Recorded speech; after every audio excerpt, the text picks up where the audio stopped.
hallelujah.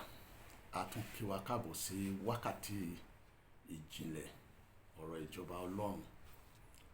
Láti àkókò díẹ̀ láti ń tú àwọn ohun tó farasin nínú ọ̀rọ̀ Ọlọ́run. Nígbà a fẹ́ padà síbi tá a ti bẹ̀rẹ̀ àti ibi tá a ń walẹ̀ jì. Bí ọ̀rọ̀ náà ti ń jáde, kó pàdé ayé rẹ, kó mú ohun tó lòdì kúrò, kó sì mú òwúrọ̀ tuntun wá sí ayé rẹ, kí ẹnu rẹ kó sì kún fún ẹ̀rí ìyanu lé orúkọ Jésù Kristi Olúwa wa. Ní ìsinsìnyí à ń sọ̀rọ̀ nípa ohun tí Ọlọ́run sọ nínú ìwé Genesis orí kìíní ẹsẹ̀ kẹta. Ọlọ́run sì wí pé kí ìmọ́lẹ̀ kí ó wà. A ti sọ ọ̀pọ̀lọpọ̀ ìtumọ̀ ìmọ́lẹ̀, ló fi jẹ́ pé àwa tí a ò bá gbọ́ Yorùbá, tí a ò gbọ́ èdè, àkàìníye ohun la pàdánù.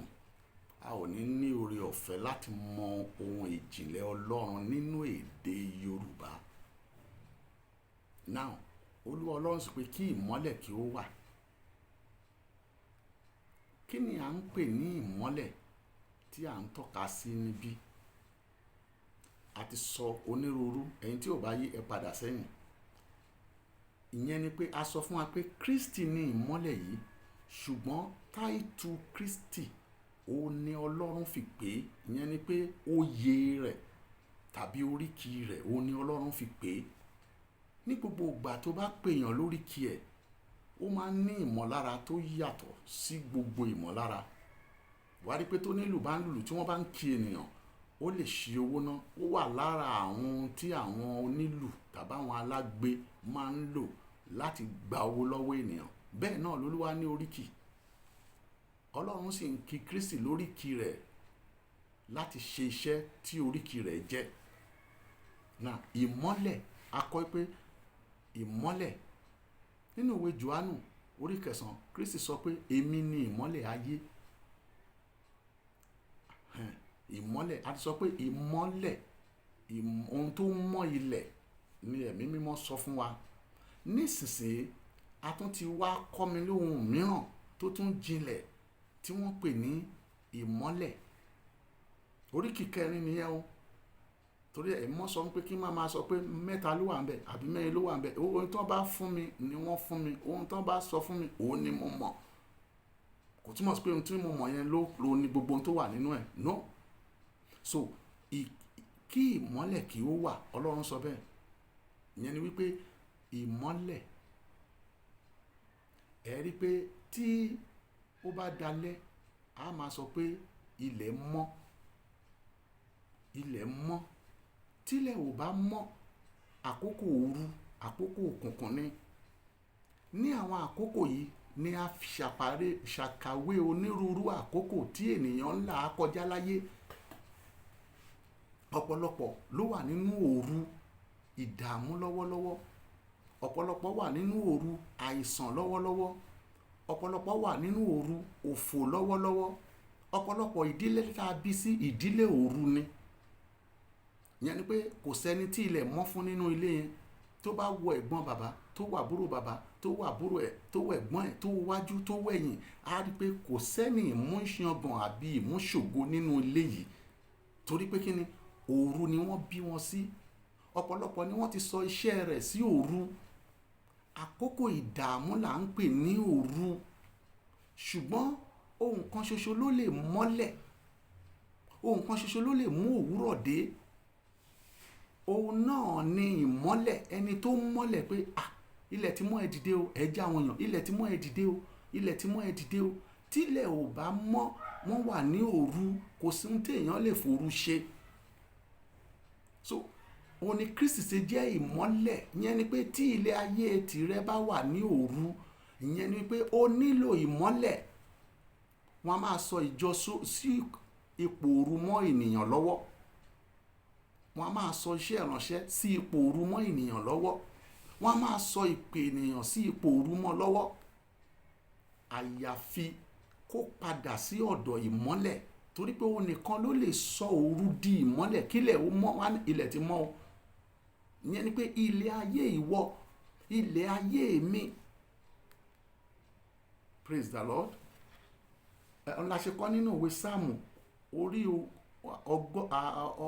ọgọ́fà ó lé mẹ́fà 126 ẹsẹ̀ kìíní a kọ pé nígbà tí olúwa bá dá ìkólọ Síónì padà á dàbí ẹni tó ń lálàá.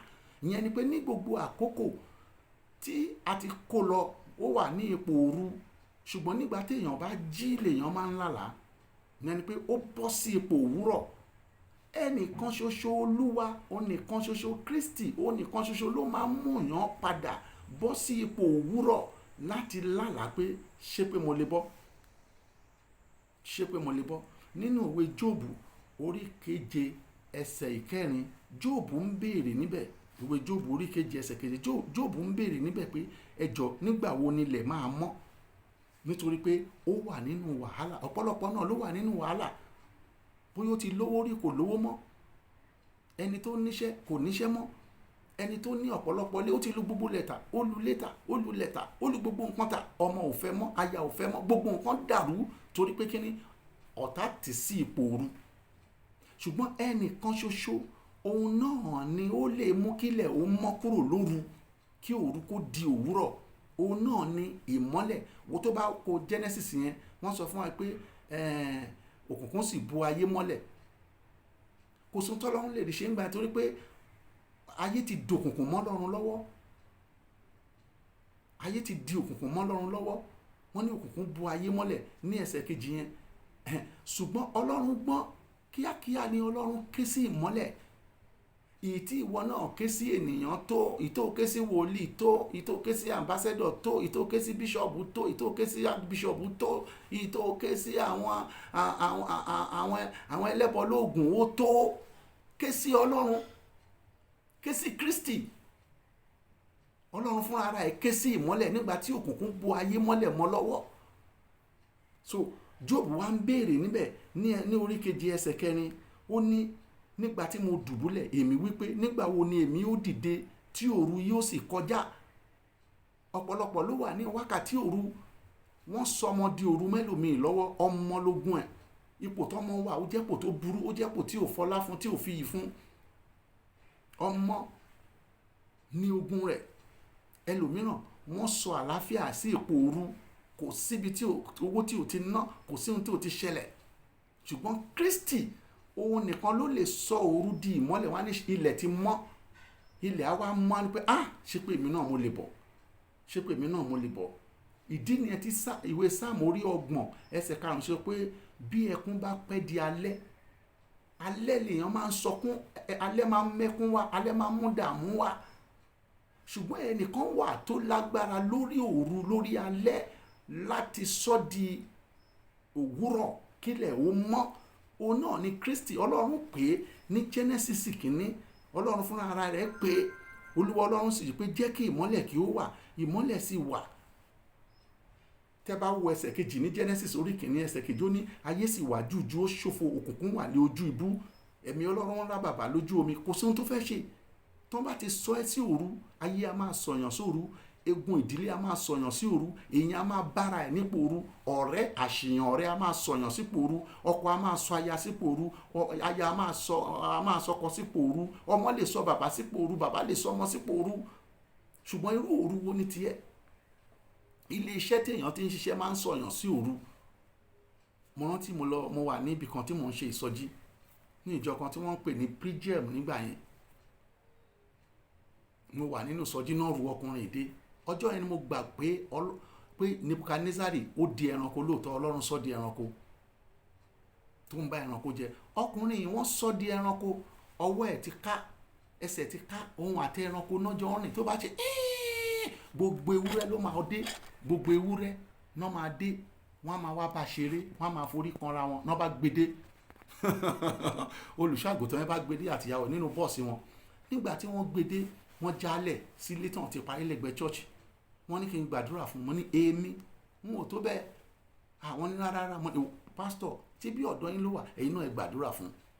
olùṣọ́àgùntàn ní ilé òun ló ti wà láti jẹta àbáná tán ti gbede, ìyá ẹ̀ wà ń bẹ̀, àbúrò ìyá ẹ̀ wà ń bẹ̀. mo ní òkè pásítọ̀ ẹ̀yin náà ẹ gbàdúrà, kíyàwó yín náà gbàdúrà, kémi wá gbàdúrà. wọ́n gbàdúrà, ó bá kan èmi àti gbé wọnú ilé. mo ní ṣé ó gbọ́ràn? wọ́n ló gbọ́ràn. kí lorúkọ ẹ̀? wọ́n ní Ṣẹ́gun. mo ní ó gbọ́n tán ló gbọ́, mo ní Ṣẹ́gun owó òkè ó gbọ́n lóòótọ́. Lójijì mo ké sí ìmọ́lẹ̀, Jésù ìmọ́lẹ̀, lábẹ́ ohùn mi àfi gbì ó kàn ra fara lé ìgànná ni, ó di ó tán. Ìyá màtàkà wá jáde nínú òru rẹ lórúkọ Jésù. Bí o ti ń gbọ́ mi, ohun tó lè dúró fún òru rẹ, nítorí pé Ọlọ́run fi ìmọ́lẹ̀ jáde nínú òru rẹ, ìwọ náà wàá jáde nínú òru rẹ. Now kí ni mò ń sọ nípa ẹ̀? Ni ó bá sùn ló bá han ọrùn. Ìyá ń sọ pé ó ti sùn kò sùn láti bí ọ̀sẹ̀ kan tètè. Kí ló ṣẹlẹ̀? Mo bá bẹ̀rẹ̀ iṣẹ́ ìránṣẹ́. Ó sùn bí wákàtí 3. Mo kàn ọ̀ṣà la fi ṣọ́ gbogbo bẹ̀. Mo kàn gbọ́ ariwo níta ni mo ló ti jí. Lo and behold, mo sọ microphone alẹ́ ní 4,000 ènìyàn nínú ìsọjí yẹn. Àwọn tó bá ṣojú ẹ̀ tán gbọ́n tí mo sọ, tán bá ń comment, wọ́n á sọ pé òtítọ́ ni mo sọ. Mo la agbo kọjá nígbà tí màá pàdé ẹ̀, okùn náà fi so ṣòkòtò oníkàmọ́ nídìí. Mo gbá mú, ó ti dìde, ọwọ́ ẹ̀ ti nà. Ó ń ké hallelujah hallelujah hallelujah hallelujah. Fi ọ̀rọ̀ yìí ránṣẹ́ sí ẹni tó ń bẹ lórí ìdùbúlẹ̀ àìsàn bí mo ṣe ń sọ lọ́wọ́lọ́wọ́ pé kó képe ìmọ́lẹ̀ tí ń ṣe Kristi kó mú un kúrò ní ipò òru rẹ̀. Kanji hika padi sele kudi masanjaro kadamata kalia biste kojinda. Kó mú un kúrò ní ipò òru rẹ̀, kó wá máa wo ẹ̀rí ohun tí mò ń sọ lọ́wọ́lọ́wọ́. Mo gbá mú, ó bá dé, ìgbà tó dé ìlàjì congregation wọ́n sunkún torí àwọn tó ti rí nílé pastor, àwọn tó ti gbọ́ pé ẹnìkan dẹranko. Nígbà tó wá ń jẹ́rìí tí mo gbé microphone fún, ó sọ fún wa wípé ọ̀gá lòun níbi iṣẹ́ kan tí mi ò ní dárúkọ iléeṣẹ́ ní Port Harcourt, ṣùgbọ́n kò jẹ́ kí wọ́n jalè níbi iṣẹ́, náà bá fi oògùn sórí àga rẹ̀. Ó dé ọ́fíìsì ló jókòó, ayé burú. Ṣé ìkà ni wọ́n náà ń ṣe kiri? Òru á padà dé fún wọn náà, ṣùgbọ́n tí ó bá lè yí padà nísinsìnyí, ó rí orí ọ̀fẹ́ gbà lọ́wọ́ Ọlọ́run nípasẹ̀ ìmọ́lẹ̀. Bó ṣe jókòó sí orí àga lọ́fíìsì, ó ní ọwọ́ kan wá láti ọ̀run, ó ní ó kàn wá sórí oní olókùnkùn kan bolẹ̀ ní ohun tó rí ni pé ọwọ́ òun àtẹsẹ̀ òun lòun fi ń wọlẹ̀. Ó dí kó máa gbogbo ẹran ti dé. Bó ṣe bọ́ nìyẹn. Kí ló fà á? Mi ì lágbára, mi ì lánàá ìtì. Àwọn tó bá mọ̀ mí á sọ fún ẹ pé ó ò lè rí mi kó o máa rò pé bóyá ọkùnrin ìránṣẹ́ ńlá. No, I don't do that. Mo ní kẹ̀kẹ́ tí máa ń gùn, mo lálùpùpù tí máa ń gùn, mo lẹ́sẹ̀ tí máa ń gùn. That's it. Kì í ṣe ohun tó o ní ló sọ ẹ́ di ìránṣẹ́ Ọlọ́run, bí kò ṣe Ọlọ́run nínú ayé rẹ. Ọlọ́run nínú ayé ẹ̀ sì ni ọ̀rọ̀ rẹ̀ nínú rẹ, torí láti ti kọ́ ṣe ni ọ̀rọ̀ wà, ọ̀rọ̀ sì wà pẹ̀lú Ọlọ́run, Ọlọ́run sì ni ọ̀rọ̀ náà. Ó bọ́ kúrò ní ipò òru. Ṣùgbọ́n tí Pétérù wí nígbà tí wọ́n ní orí 12 iṣẹ́ àwọn àpọ́stélì, nígbà tí wọ́n sọ sí ipò òru, ó mọ̀ pé òun ní ìmọ́lẹ̀. Nígbà tí áńgẹ́lì Olúwa mú kúrò lọ́wọ́ ikú, ó ní nísinsìnyí, ó ní mo ṣẹ̀ṣẹ̀ mọ̀ pé kì í ṣe àlá ni mò ń lá. Yẹn ni pé ilẹ̀ mọ́. Ọlọ́run ṣì wà láàyè síbẹ̀ pẹ̀lú ẹ̀rí onírúurú ohun tí ó ń ṣe nípa àwọn tó bá gbọ́ ọ̀rọ̀ rẹ̀, tí wọ́n sì gba ọ̀rọ̀ rẹ̀ gbọ́, tí wọ́n sì lo ọ̀rọ̀ rẹ̀. Ọkùnrin yìí bọ́, bó ṣe bọ́ tó di èèyàn padà nìyẹn. Kí ni mò ń sọ fún ẹ? Ni pé ìmọ́lẹ̀, ẹni tó lè mọ́ òru, ẹni tó lè mú kí òru kó kọjá, kí òwúrọ̀ kó dé, òun náà ń pè ní ìmọ́lẹ̀. Amọ́lẹ̀. Bóyá inú òru ẹ̀ṣẹ̀ ni wọ́n wà, báwo ni mo ṣe fẹ́ bọ́ lọ́wọ́ ẹ̀ṣẹ̀ yìí? Ṣé mo ṣe máa lo ayé mi ni? Ẹ wo iye èèyàn tó ti tọwọ́ mi bọ́, ẹ wo iye èèyàn tí mo ti gbé, ẹ wo wàhálà tí ẹ wo irú àwọn tí mo ti dà láàmú láyé. Nóò pé ìmọ́lẹ̀ òru ló wà, tílẹ̀ bá mọ́ ìgbàlà wọnú ọkàn rẹ. Ìgbàlà yóò wọ inú ọkàn rẹ, wàá yí padà. Kò ní iye àwọn ènìyàn tí ìmọ́lẹ̀ ìgbàlà ti mọ́ ọkàn wọn. Torí náà bí o ṣe ń gbọ́ mi, mo fẹ́ kó ké, ìyẹn ni pé kó ké pe orúkọ Olúwa, torí akọ́pẹ́ ẹni tó bá ké pe orúkọ Olúwa òun là ó gbàlà. Kó ké pe orúkọ Olúwa pé Jésù aṣòru di ìmọ́lẹ̀, amọ́lẹ̀ òru, aṣọ òru di òwúrọ̀. Wo ipò òru tí mo wà, bí o dẹ̀ ṣe ń ṣe ní orúkọ ti Kristi, ìmọ́lẹ̀ tí Ọlọ́run fi yí òru padà sí òwúrọ̀, tó fi rí ààyè ṣe ohun tó fẹ́ ṣe lórúkọ Jésù Kristi ti Násárẹ́tì. Bí o ti ń képe níbi tó wà yẹn, kí òru kó máa di òwúrọ̀ fún ọ lórúkọ Jésù. Kí òru kó máa di òwúrọ̀ fún ọ nínú òrukóru tó lè wà. Mo sọ wípé kí òru máa di òwúrọ̀ fún ọ, bẹ́ẹ̀ ni kó rí, kó má ṣe yí padà ní orúkọ mímọ́ ti Jésù Kristi Olúwa wa. Amen. Má gbàgbé, tí ọ̀rọ̀ yìí bá ń bùkún fún ẹ, má jí àdánìkànjọpọ́n. Tó bá jẹ́ bí wọ́n ṣe ń sọ fún èmi ni mo fi ń pamọ́, ó ò ní láǹfààní rẹ o. Ṣíà ẹ̀ tó bá bùkún fún ẹ ni o. Tó bá ti bùkún fún ọ, náwó ẹ̀ sáwọn ẹlòmíì, yóò dára fún ọ. Pàdé mi níbí ní àkókò kan náà, lójú page kan náà, lórúkọ ti Kristi Jésù Olúwa wa. Amen. Bye.